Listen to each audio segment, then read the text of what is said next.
A Justiça Militar e a Polícia Militar do Estado de São Paulo não só discriminam as juízas e policiais femininas, como permitem o assédio moral e sexual contra elas dentro das instituições. Quem faz essa denúncia é a doutora Rosiane Pinheiro de Castro, juíza militar aposentada. Acompanha a juíza nesse nosso debate sobre esse assunto o advogado Fernando Pinheiro Pedro. Bom, doutora Rosiane, a senhora fundou até uma ONG, depois de ter sido aposentada, né, que chama Massacre contra as Minorias. Eu queria que a senhora explicasse a origem desse problema que a senhora teve. A senhora foi aposentada à força, segundo consta do próprio site, da história que a senhora conta, né? Queria que a senhora contasse um pouco dessa história, dessa discriminação com a qual eu abri o nosso programa de hoje.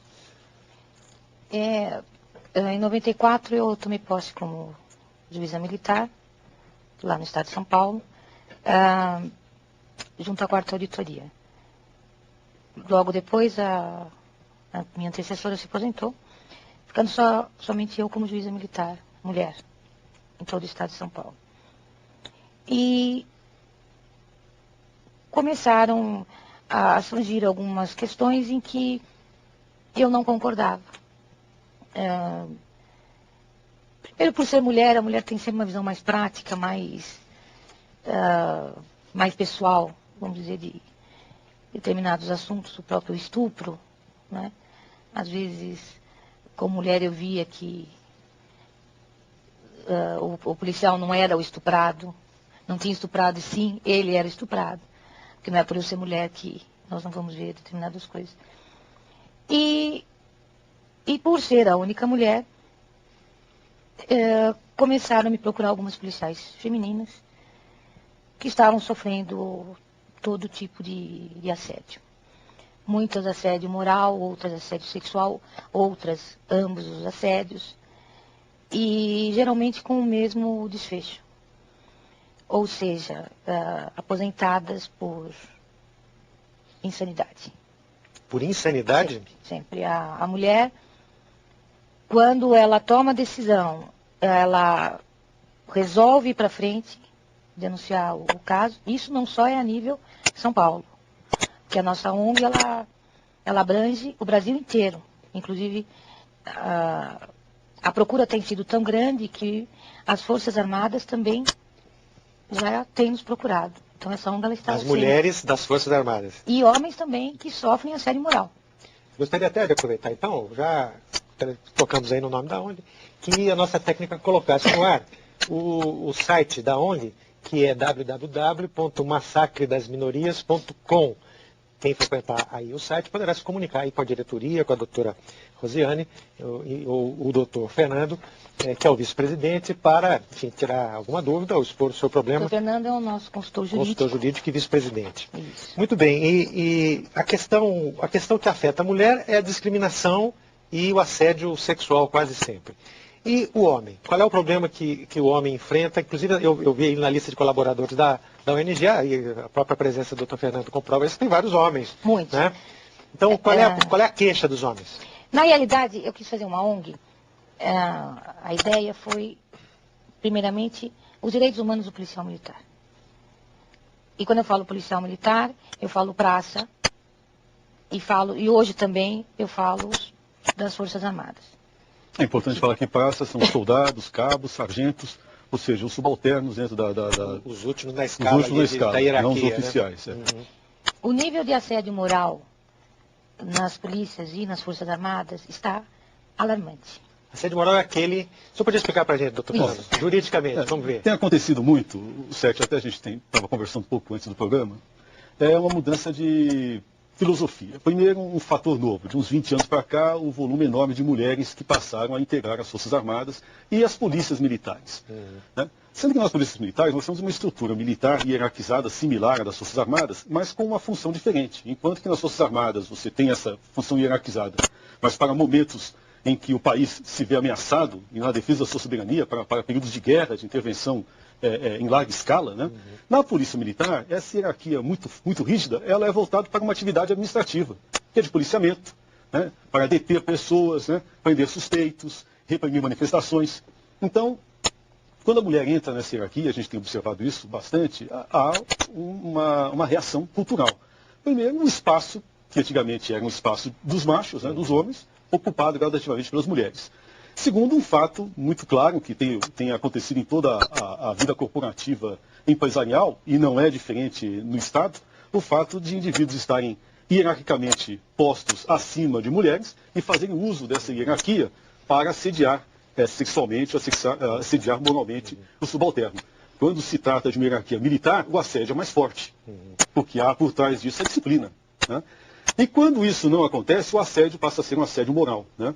O assédio moral é justamente se utilizar da hierarquia militar para fazer perseguição, né, disciplinar. Prende o indivíduo, comunica faltas que às vezes o indivíduo não cometeu, ele vai ter que se defender, defende uma, de outra, na terceira, muda o comportamento dele disciplinar. Isso faz com que ele seja sempre ameaçado de ser excluído da força, né?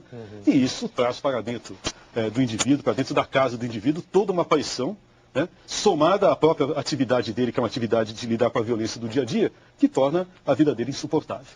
Agora, qual é o papel da mulher hoje nas polícias militares? O que elas mais fazem? Elas vão para a rua junto com os homens para o combate ao crime, ou elas fazem trabalhos mais administrativos, ou elas tratam de casos que envolvem mulheres? Qual é o papel mais, digamos, desempenhado pelas mulheres nas polícias militares? As mulheres hoje fazem qualquer coisa dentro da polícia militar. Elas têm competência para exercer bombeiro, rota, tático, elas estão em todas as unidades. Mas há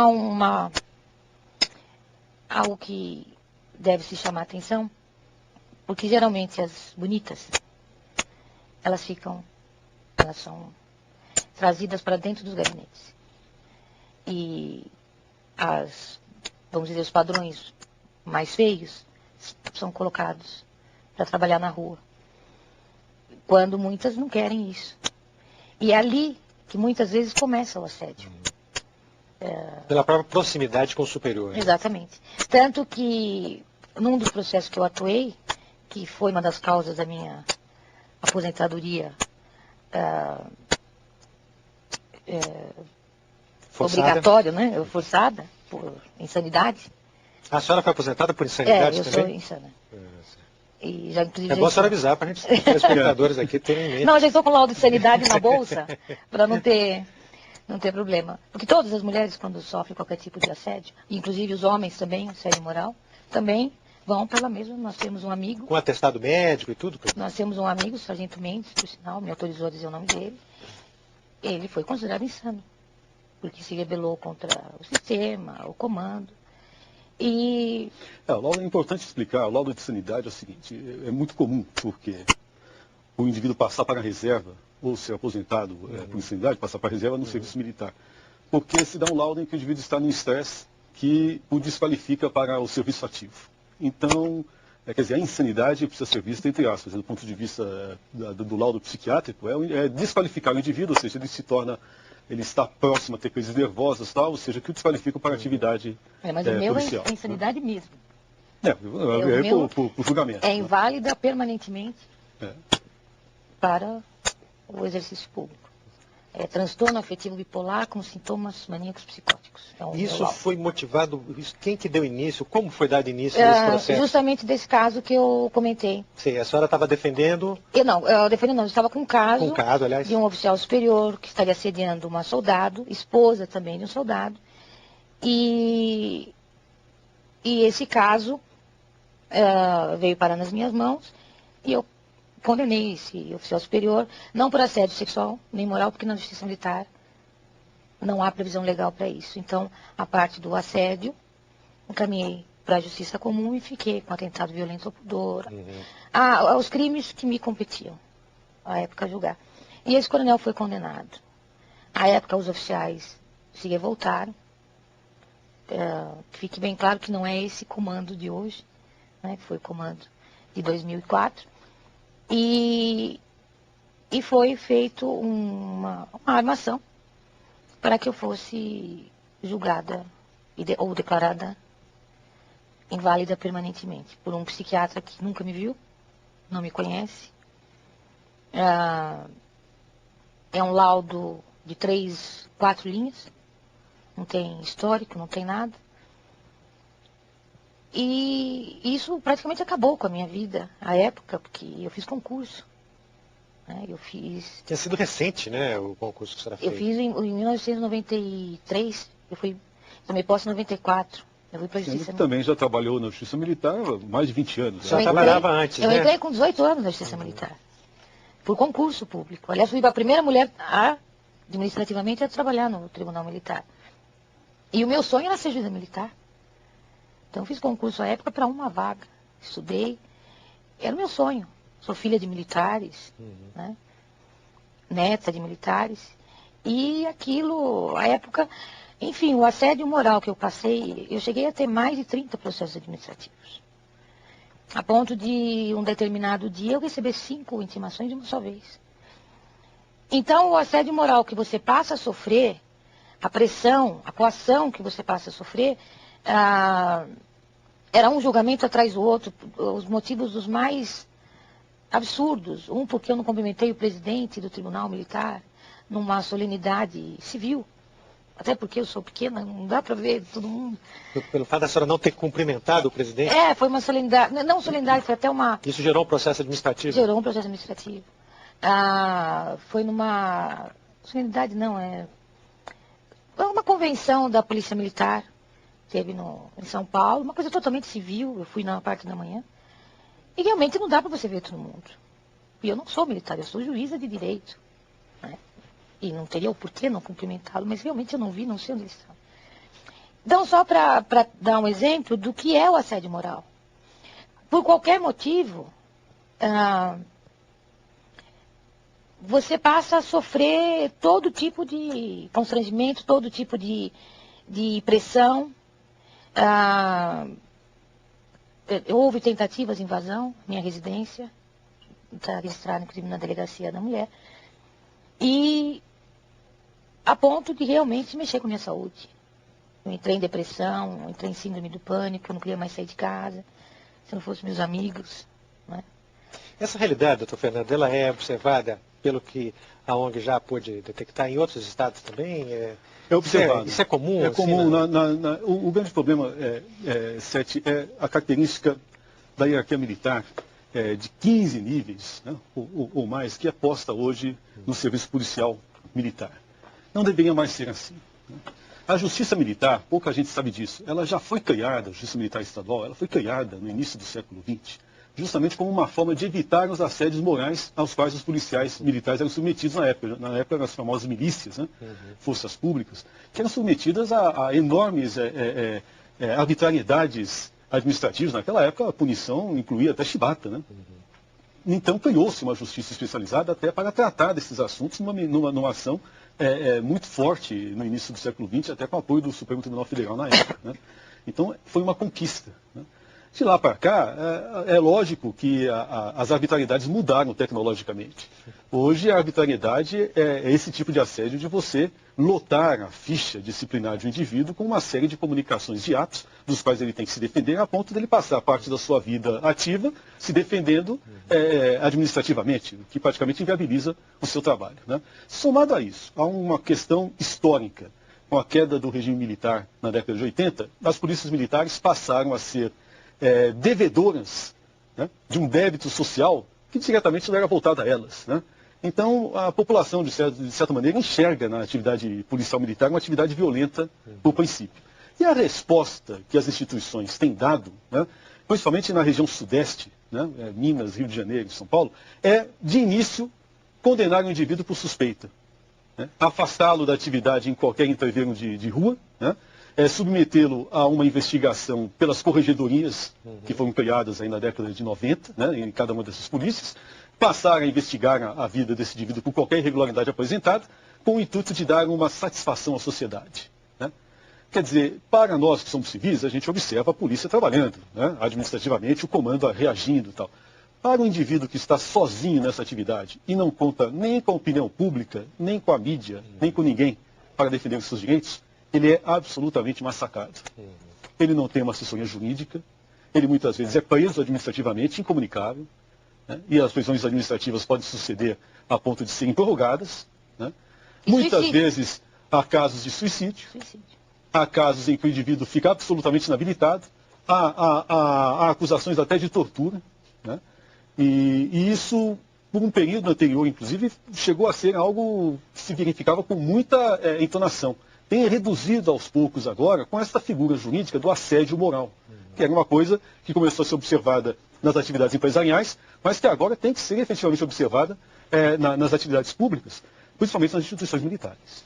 O assédio moral é tão grave a nível dos praças, que já aconteceu de eu segurar um praça na minha casa, porque ele ia se suicidar. Uma outra vez, uma soldado, a mesma coisa. Porque o grau de estresse, o grau de abandono, porque chega um ponto que os praças, eles querem ajudar o colega, o companheiro, mas eles também se veem tolhidos, porque eles serão tão massacrados como. Medo da punição. Se eu, como que o outro juiz, sofreu. exatamente. Há uma síndrome, que é uma coisa importante, uma síndrome, a síndrome do espírito corporativo. Nós sempre acusamos, como cidadãos civis, as instituições militares de ter espírito de corpo. A reação de uns 10, 15 anos para cá, tem sido as instituições militares, em especial as polícias militares, mostrarem para Deus e todo mundo que elas não têm espírito de corpo. O resultado disso é nefasto para quem está na ponta da linha, porque o indivíduo fica desprotegido em qualquer circunstância na sua atividade diária. É muito interessante essa análise que o doutor Fernando faz, porque para a população em geral, a gente, essa realidade não é mostrada. Não é mostrada, não é. A comunidade sempre exige da polícia a punição exemplar de quem comete violência ilegal, de quem comete ilegalidades, dos policiais que participam de crimes, de lavagem de dinheiro, de roubo, etc, mas não sabe dessa realidade, do isolamento dele frente a tudo, né? Total isolamento. E é importante observar uma coisa, Sete, de uns tempos para cá, você observe, a atividade policial passa a ser cada vez, ao mesmo tempo que tecnologicamente ela tem evoluído, a ação policial é cada vez mais branda. Né? Puxa, está se respeitando os direitos humanos. Não é bem assim. O que está havendo, na verdade, é que o indivíduo está se protegendo na sua atividade. Evita-se o embate, porque não há cobertura. Né? Quando há uma ação, por exemplo, de tropa de choque, como houve recentemente numa tentativa aí de invasão da Assembleia Legislativa de São Paulo, então acho que todas as TVs filmaram, os policiais cercados, né, apanhando. Se eles revidam, são violentos demais. Se revidam, são violentos. E o que é pior, cada reação que poderia se dar no direito, no dever de fazer prevalecer a autoridade do Estado, passa a ser punida. Né? E o indivíduo ele não é punido com a decisão administrativa, ele é punido com um processo. Antes de você absolver ou condenar o indivíduo, você o pune com um processo. O indivíduo dorme, acorda, vai trabalhar na sua atividade policial no outro dia com um processo nas costas. Bom, nós vamos continuar discutindo esse tema no segundo bloco. Eu queria lembrar aos telespectadores que, se quiserem emitir as suas opiniões, suas críticas, suas sugestões sobre este ou sobre outros programas de entrevistas da TV Senado, que pode utilizar deste e-mail que está aí na tela, que é o entrevistas@senado.gov.br. A gente volta daqui a pouquinho.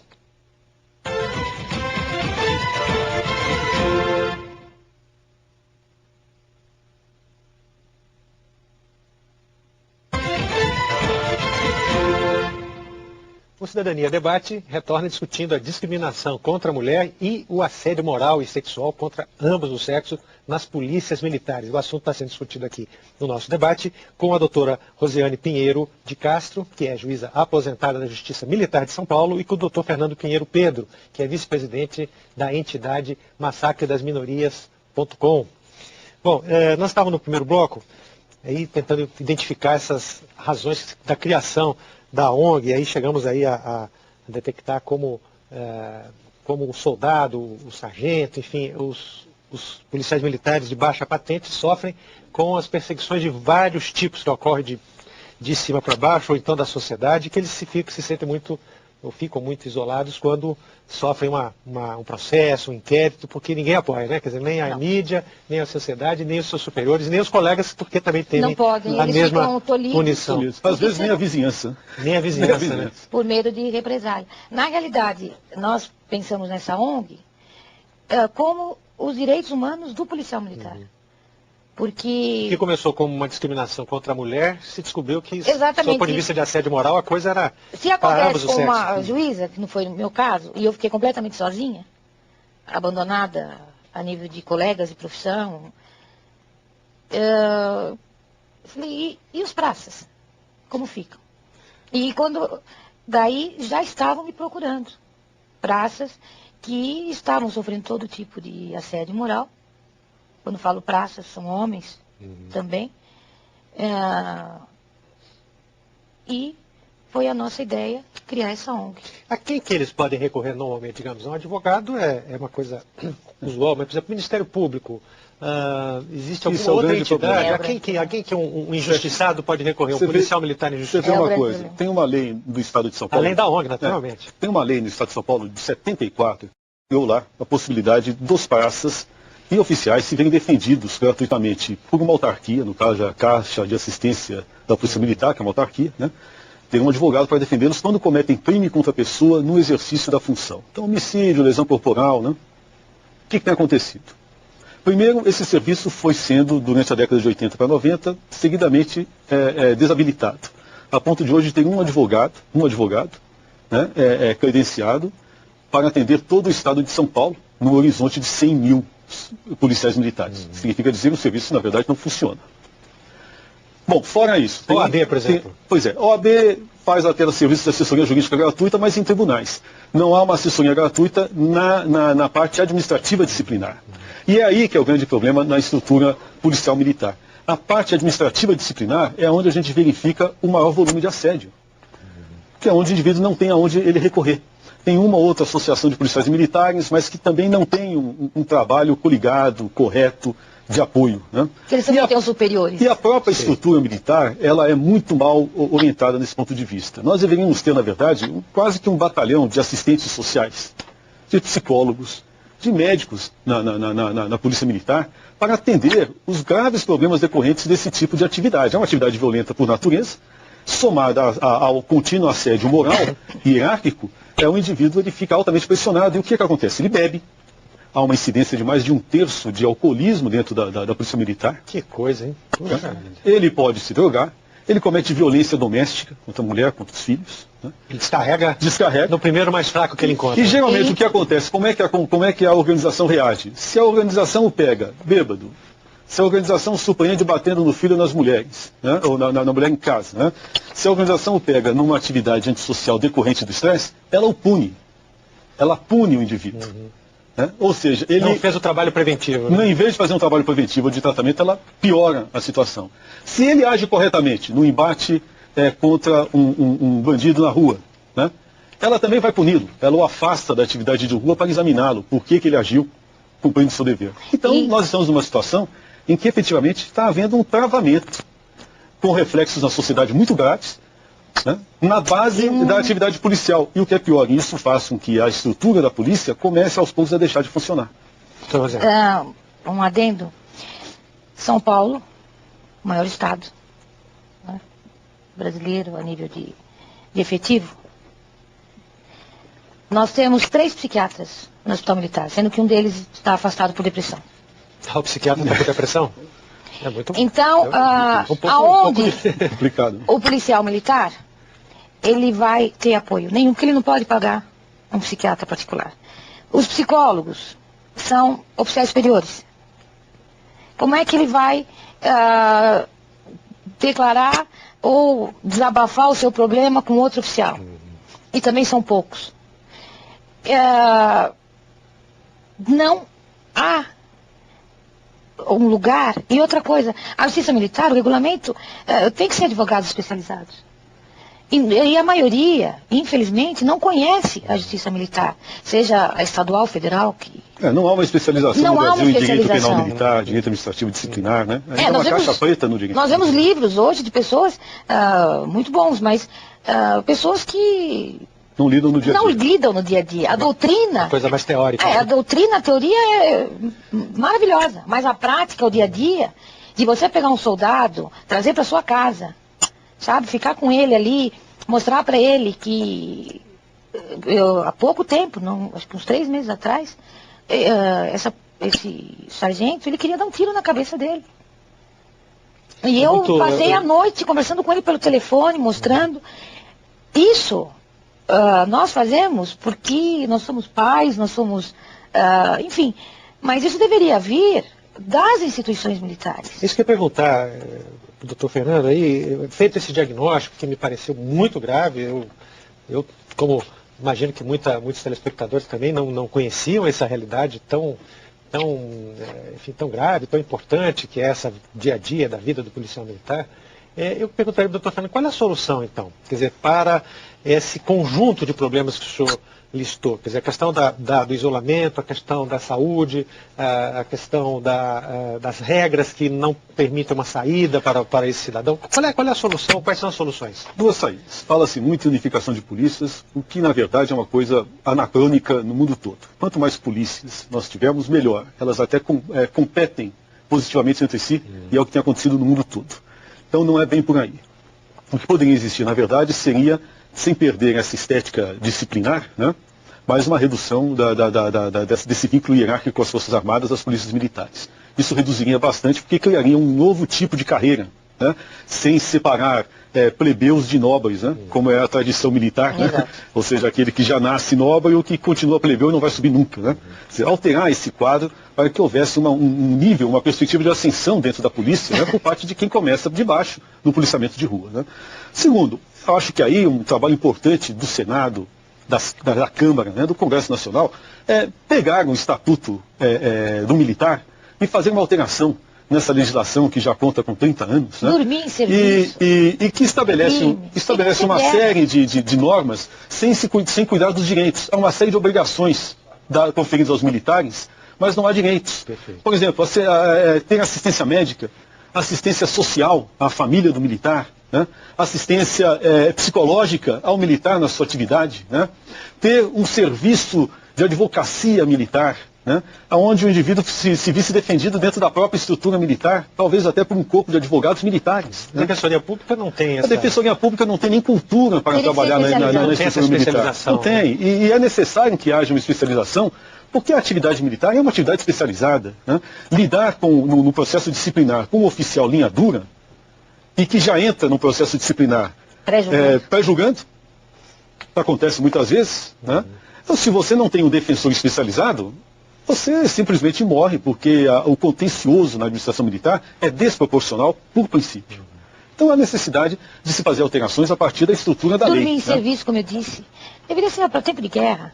Não mais ser um crime. Não, dormir em serviço até, eu acho que a estrutura administrativa, aí fala a mulher. Eu acho que, nesse caso, eu não condeno a disciplina militar do ponto de vista tem que ter uma estrutura. Forma de organização, né? Mas é a assistência. O indivíduo não se vê isolado, ou seja, ele enfrentar um processo disciplinar, mas sabendo que ele será defendido. Ele enfrentar um processo disciplinar, não tendo nenhuma defesa, e ainda por cima partindo do pressuposto de que ele é culpado socialmente, que é o que acontece muitas vezes, isso é que desmobiliza completamente não só o próprio indivíduo, mas seus colegas, né, porque cada desproporção num processo militar dessa natureza, seja judicial, seja administrativo, ele é didático, no sentido de desmotivar os próprios colegas de fato. Só um minutinho, Fernando. Também uma integração. O dormir em serviço que eu me referi não foi a área administrativa, mas a área criminal. Então, eu acredito... O Estatuto Militar, aí tem o direito penal militar. Eu penso que o dormir em serviço deveria ficar na área administrativa, punição administrativa, não uma punição penal, criminal. Como o alcoolismo hoje, ele deve ser tratado como doença, não como crime. Isso todas as entidades médicas já consideram como doença, não como Mas no militarismo... Não como uma atividade transgressora. Ele é preso em flagrante. No entanto, o alcoólatra na administração policial militar, ele sofre processo disciplinar. Né? E é muito engraçado, Sete, na nossa vida eu trabalho como advogado na área penal militar há mais de 20 anos. Eu já vi casos de conselho de disciplina em que não só o participante do conselho era um notório alcoólatra, né, quanto o próprio que foi pego alcoolizado também. Né? Ambos eram, né? Ambos, né? E, na verdade, às vezes acontece uma reação muito estranha, psicológica. Aquele que está na postura de dentro do conselho para julgar o outro subalterno, né, que foi pego em flagrante, ele se desdobra em aumentar a pena. Né? Parece que é algo que é bíblico, né? Ele se desculpa, né? Escolhe o seu bode expiatório. Né? Ou seja, não seria nunca um caso para um processo administrativo disciplinar, e sim para um tratamento médico. Né? Doutora Rosiane, não seria o caso também de uma integração maior da Polícia Militar com a sociedade? Quer dizer, dela se abrir também, eu não digo mostrar todas essas mazelas também, que é uma coisa muito complicada, mas mostrar o modo de vida, as dificuldades e tal, que é porque para a população também saber... No próprio regulamento, as polícias se fecham. E, obviamente, a justiça militar se fecha. Com razões estratégicas, até a gente entende que há um certo recato, né? Quer dizer, há um certo segredo. Deveria ter esse entrosamento de dizer o que está acontecendo. Por exemplo, o oficial, ele tem bem mais recursos. O praça, obviamente, não tem. Então, permitir que os praças se integrem mais, né, à população, porque se o praça é pego, suponhamos um bar tomando um café com leite, de repente o oficial passa, acha que ele está lá sem fazer nada, quando ele está, no meu entendimento, ele está ali se entrosando com a sociedade, porque ele faz parte daquele bairro. Enfim, começar a ver o policial militar como ser humano. Porque antes de qualquer coisa ele é um ser humano. Por exemplo, questões, o que é punido disciplinarmente. Dívida, contrair dívidas e não pagar, falta disciplinar. Puxa, então todo brasileiro...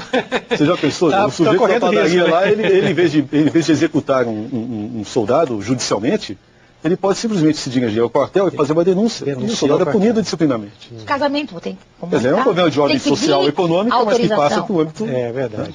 Nós estamos em 2007 e tem que pedir autorização para casar. Agora, doutora Rosiane, que notícias a senhora tem da Polícia Militar do Rio de Janeiro? Porque nós estamos assistindo aí pela TV uma guerra civil autêntica entre a Polícia Militar e traficantes, especificamente numa certa região lá do Rio de Janeiro que está, enfim, cercada pela polícia. Já morreram vários policiais, já morreram vários civis, já morreram vários bandidos, enfim. Como é que esse policial, quais são as questões que chegam para a senhora desse pessoal do Rio de Janeiro? Medo. Medo por ele, medo pela família, medo pela estrutura. Eles estão sob uma pressão muito grande, porque a pressão do próprio serviço em si, a pressão do comando que exige, e sem meios de combater a violência e o tráfico, o armamento deles é inferior, altamente, até estranho dizer, mas é altamente inferior ao do traficante, e ele sabe que ele vai ser marcado. Se ele não morre ali em combate, ele morre quando está em casa, ou está no clube, ou está na rua. Então... Tem outra questão importante, né, Rosiane? Isso não acontece só no Rio de Janeiro. O Rio de Janeiro tem o BOPE, que é considerado um dos melhores batalhões de choque e preparados para a guerrilha urbana do mundo. Né? O batalhão de operações especiais de choque da polícia do Rio de Janeiro. Assim como no estado de São Paulo tem a famosa rota lá também. O que acontece com esses batalhões? Eles, pelo próprio trabalho de mídia, por esse débito social histórico relacionado ao período da ditadura militar, eles se transformaram em ícones da repressão. O caveirão lá no Rio de Janeiro, né? Então, o que acontece? Há um estigma pelo indivíduo trabalhar justamente no que deveria ser a elite da polícia. Né? E isso amplia o assédio moral sobre a sua atividade. Né? Ok. Bom, nós agradecemos demais aqui a presença da doutora Rosiane Pinheiro de Castro, que é juíza aposentada da Justiça Militar de São Paulo e presidente da ONG Massacre das Minorias. Massacre das Minorias, cujo site é massacredaminorias.com. E também o Dr. Fernando Pinheiro Pedro, que é vice-presidente, consultor jurídico da entidade, por esses esclarecimentos muito interessantes, muito importantes acerca da vida diária, dos problemas que enfrentam os policiais militares, especialmente os de baixa patente. Lembrando aos telespectadores, mais uma vez, que se quiser escrever para a gente, dando sugestões, fazendo críticas ou sugerindo novos temas sobre entrevistas aqui da TV Senado, pode escrever para este e-mail que está aí na tela, entrevistas@senado.gov.br. Muito obrigado pela sua audiência e até o próximo programa.